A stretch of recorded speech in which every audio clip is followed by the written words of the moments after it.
নীতিগত ছাঁটাই প্রস্তাব উত্থাপন করছি। প্রস্তাব করছি যে উক্ত দাবির মোট বরাদ্দ হতে 1 টাকা হ্রাস করা হোক। 1 টাকা দিয়ে 1 বছর পার করার জন্য প্রস্তাবকারী মাননীয় সদস্য যদি সাথে একটু ফু দিয়ে দিতেন সুবিধা হতো মাননীয় স্পিকার। 2026-27 অর্থ বছরের বাজেটে হিসাবের খাত 117, বাণিজ্য মন্ত্রণালয় শিরোনামাধীন 15 নং দাবির ওপর নীতিগত ছাঁটাই প্রস্তাব উত্থাপন করছি। প্রস্তাব করছি যে উক্ত দাবির মোট বরাদ্দ হতে 1 টাকা হ্রাস করা হোক। মাননীয় স্পিকার, বাণিজ্য একটি দেশের অর্থনীতির প্রাণশক্তি। উৎপাদন, বাজার ব্যবস্থা, রপ্তানি, আমদানি, বিনিয়োগ, শিল্পায়ন এবং কর্মসংস্থানের সঙ্গে বাণিজ্য মন্ত্রণালয়ের কার্যক্রম সরাসরি সম্পৃক্ত। বর্তমান বৈশ্বিক অর্থনৈতিক পরিস্থিতিতে সরবরাহ ব্যবস্থা, মূল্যস্ফীতি, আন্তর্জাতিক বাজারের অস্থিরতা এবং বাণিজ্যিক প্রতিযোগিতা মোকাবেলায় একটি দক্ষ ও আধুনিক বাণিজ্য নীতি অপরিহার্য। মাননীয় স্পিকার, দেশের অভ্যন্তরীণ বাজারে নিত্য প্রয়োজনীয় পণ্যের মূল্য স্থিতিশীল রাখা বাণিজ্য মন্ত্রণালয়ের অন্যতম গুরুত্বপূর্ণ দায়িত্ব। বাজারে কৃত্রিম সংকট, মজুতদারি, অসাধু সিন্ডিকেট, মূল্য কারসাজি ও ভেজাল প্রতিরোধে আরও কঠোর নজরদারি প্রয়োজন। ভোক্তার স্বার্থ রক্ষায় বাজার মনিটরিং জোরদার, ডিজিটাল মূল্য তথ্য ব্যবস্থা চালু এবং প্রতিযোগিতামূলক বাজার ব্যবস্থা নিশ্চিত করতে হবে। মাননীয় স্পিকার, আমি বাণিজ্য মন্ত্রণালয়ের কাছে দাবি জানাই, উত্তরাঞ্চলে কৃষিপণ্য সংরক্ষণ ও প্রক্রিয়াজাতকরণে বিনিয়োগ উৎসাহিত করা হোক। আলু, ভুট্টা, কৃষিজাত পণ্যের নতুন আন্তর্জাতিক বাজার সৃষ্টি করা হোক।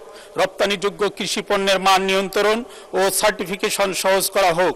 কৃষক ও ক্ষুদ্র উদ্যোক্তাদের বাজার সংযোগে সহায়তা প্রদান করা হোক। মাননীয় স্পিকার, আমার এই নীতিগত ছাঁটাই প্রস্তাবের উদ্দেশ্য কোনোভাবেই বরাদ্দ কমানো নয়, বরং বাণিজ্য মন্ত্রণালয়ের নীতি, কার্যক্রম, বাজার ব্যবস্থা, রপ্তানি সম্প্রসারণ, ভোক্তা অধিকার সুরক্ষা এবং ভবিষ্যৎ পরিকল্পনা সম্পর্কে। ধন্যবাদ মাননীয় সদস্য। আমি এখন মাননীয় বাণিজ্য মন্ত্রীকে ছাঁটাই প্রস্তাবগুলোর উপর বক্তব্য রাখার আহ্বান জানাচ্ছি। ধন্যবাদ মাননীয় মন্ত্রী। মাননীয় স্পিকার, আপনাকে ধন্যবাদ। 1 টাকা দিয়ে 1 বছর পার করার জন্য প্রস্তাবকারী মাননীয় সদস্য যদি সাথে একটু ফু দিয়ে দিতেন সুবিধা হতো মাননীয় স্পিকার।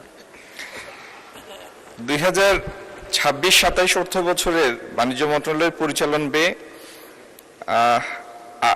87% মোট ব্যয়ের, আর 13% হচ্ছে আপনার উন্নয়ন ব্যয়।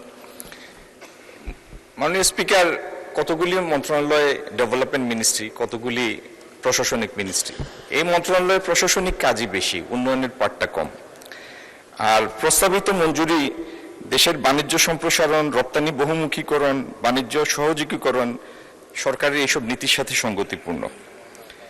এই অর্থ দেশের বাণিজ্য খাতের উন্নয়ন, ব্যবসায়িকদের স্বার্থ সংরক্ষণ, মসৃণ এলডিসি গ্রাজুয়েশন ও স্থিতিশীল অর্থনৈতিক প্রবৃদ্ধি অর্জনের লক্ষ্যে ব্যয় করা হবে। এখানে অর্থ ব্যয়ের ক্ষেত্রে স্বচ্ছতা, জবাবদিহিতা এবং নিরীক্ষার ব্যবস্থা রয়েছে। সর্বোপরি এই মঞ্জুরি অর্থ দেশের বাণিজ্য খাতের উন্নয়ন, সম্প্রসারণ, রপ্তানি সংরক্ষণ, বহুমুখীকরণ, কর্মসংস্থান সৃষ্টি ও জনস্বার্থে অপরিহার্য। তাই মাননীয় স্পিকার, এই মঞ্জুরি প্রস্তাব, ছাঁটাই প্রস্তাবগুলি প্রত্যাখ্যান করে প্রস্তাবটি গ্রহণ করার জন্য, অনুমোদনের জন্য জাতীয় সংসদে প্রস্তাব করছি। ধন্যবাদ মাননীয় স্পিকার। আপনাকে ধন্যবাদ মাননীয় মন্ত্রী।